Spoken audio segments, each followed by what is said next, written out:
Sébastien Ley, président du parti 4 piliers. Alors au sein de 4 piliers, nous sommes véritablement pour une immigration de talent, je dirais même une immigration de champion. Notre vision de l'immigration, c'est qu'elle doit être à nouveau vécue positivement par les Français et pour ça, il faut s'inspirer à nouveau des pays et des modèles qui marchent. Par exemple, le Canada, l'Australie ou la Nouvelle-Zélande.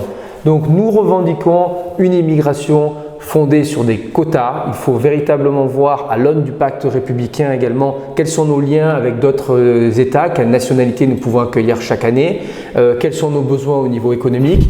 Il faut que l'immigration ne doit plus être un dû ou un droit en France. C'est une chance, c'est une opportunité. Donc chaque année, nous devons revoir nos critères, encore une fois en fonction de nos besoins, de nos relations avec d'autres États.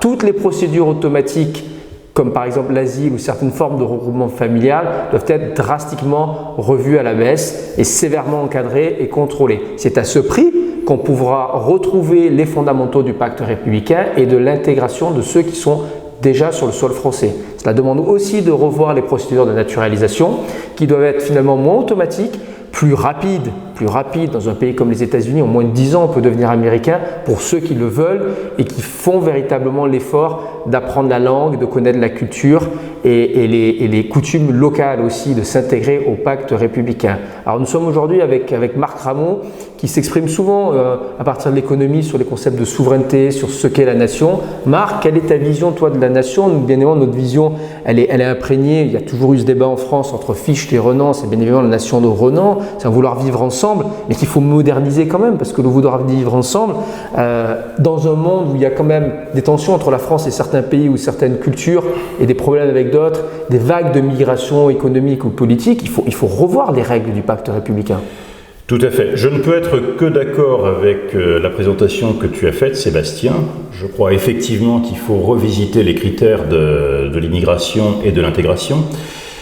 En revanche, nous partons d'un passif, un passif de 40-50 ans, d'un certain nombre de démissions, de lâcheté, il faut appeler les choses par leur nom. Aujourd'hui, il y a des territoires perdus de la République. Il y a des endroits en France où si vous êtes un enfant juif ou chrétien, vous êtes obligé de déménager parce que vous êtes brimé à l'école. Des endroits en France où quand vous traversez le hall de votre immeuble, eh bien vous vous sentez en insécurité parce qu'il y a des petits caïds qui vous font comprendre que le territoire leur appartient et que ce n'est plus un territoire de la République. Des rodéos urbains, on l'a vu encore récemment, qui sont faits en toute impunité. C'est une réalité, il faut avoir la sincérité et il faut avoir le courage de le dire. On part tout de même de ce constat. Quantitativement, où est-ce que l'on en est par rapport à ça? Septembre 2016, rapport de l'Institut Montaigne, élaboré par Hakim El Karoui, donc un haut fonctionnaire musulman. Très proche d'Emmanuel Macron. Très proche d'Emmanuel Macron. Très mauvaise influence sur Emmanuel Macron. Très mauvaise influence sur Emmanuel Macron, mais il a eu un mérite, ce monsieur. C'est-à-dire qu'il a été très critiqué, effectivement, et je ne suis pas du tout d'accord avec ses projets. En revanche, il a eu un mérite. C'est qu'il a donné des chiffres qu'il n'a pas cherché à trafiquer. Et ces chiffres, quels sont-ils? C'est qu'il y a 28% aujourd'hui des Français musulmans qui considèrent que l'islam est au-dessus des lois de la République, que quelque part il faudrait suivre les règles de la charia et non pas les lois de la République. 28% sur l'ensemble de la population musulmane, ça fait 1 million de personnes.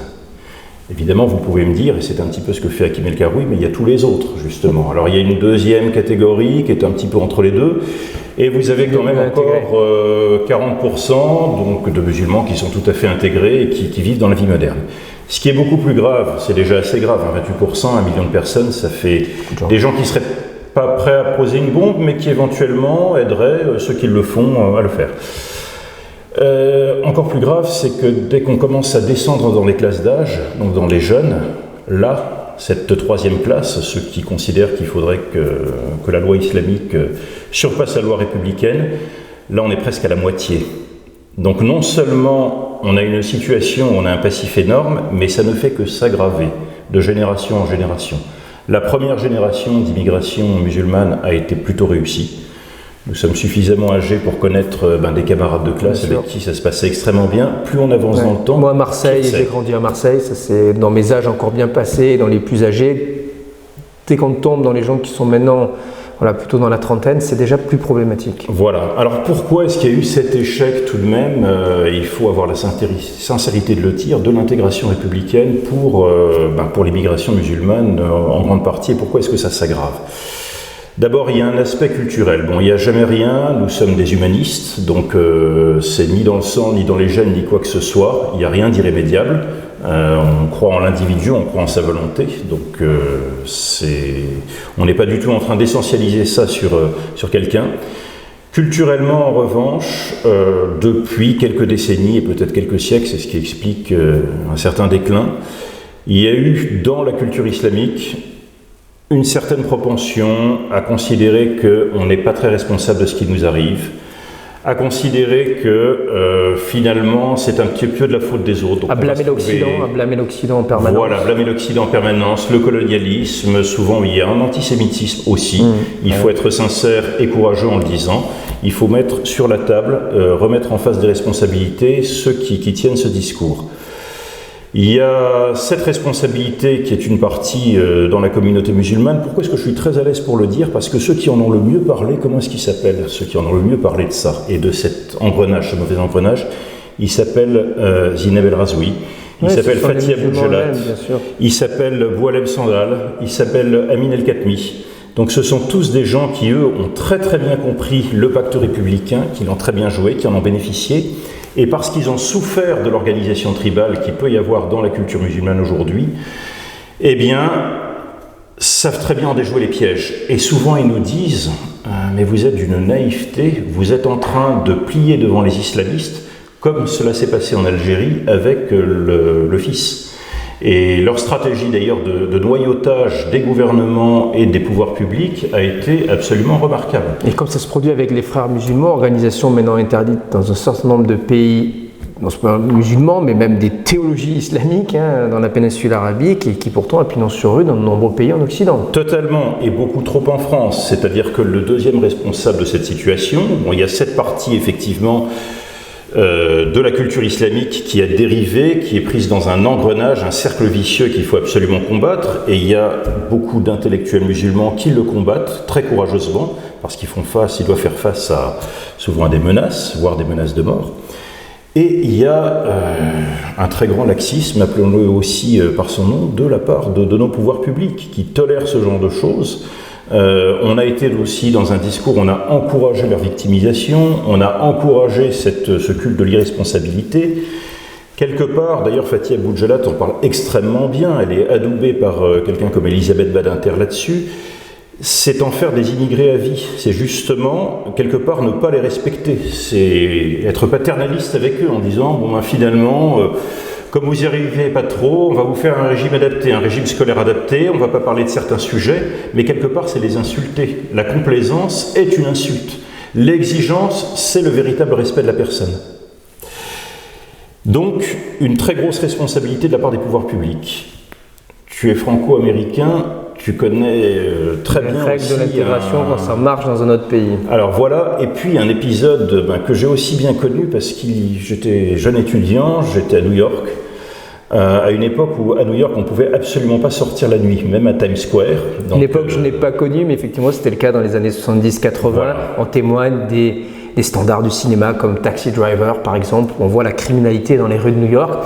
Tout cela a été balayé au début des années 90 par un excellent maire, Rudolph Giuliani. Et moi quand je suis arrivé à New York, c'était la ville la plus sûre du monde. Et voilà où je voulais en venir, c'est que est arrivé Rudy Giuliani avec un principe très simple qui s'appelle la tolérance zéro. Tolérance zéro, ça fait un petit peu cow-boy, mais le principe est très simple, c'est il faut appliquer la loi.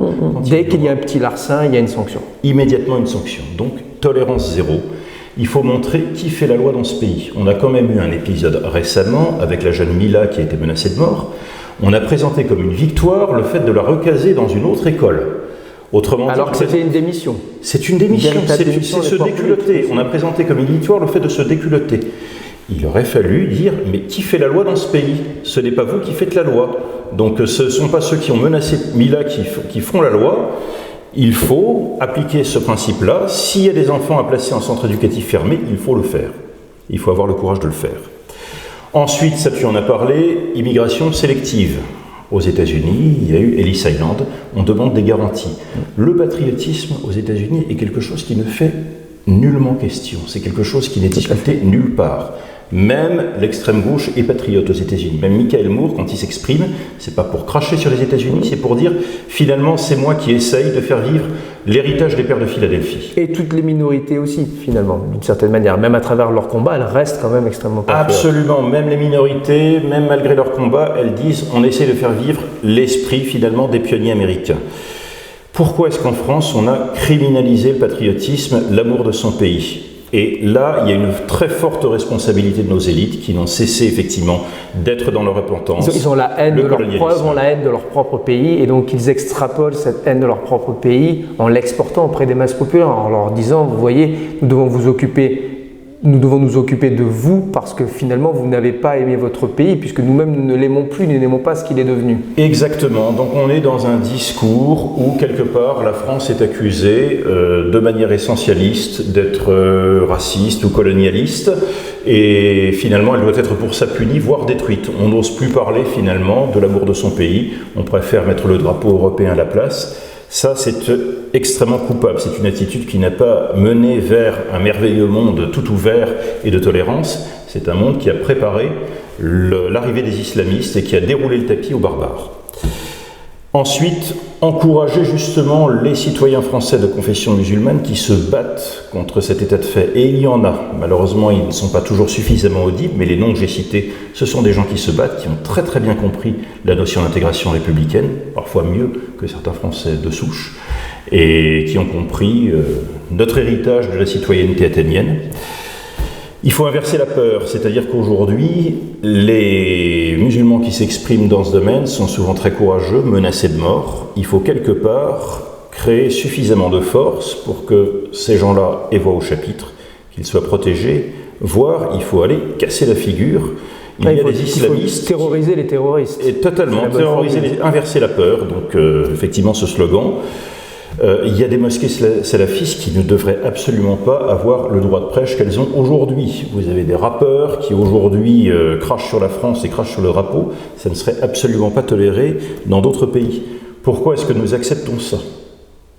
Pourquoi est-ce que nous ne revenons pas à l'héritage effectivement des cités grecques ou à la fides romaine, qui aime bien la culture romaine, où le citoyen est aussi quelqu'un qui soutient sa cité et son pays. Tout à fait.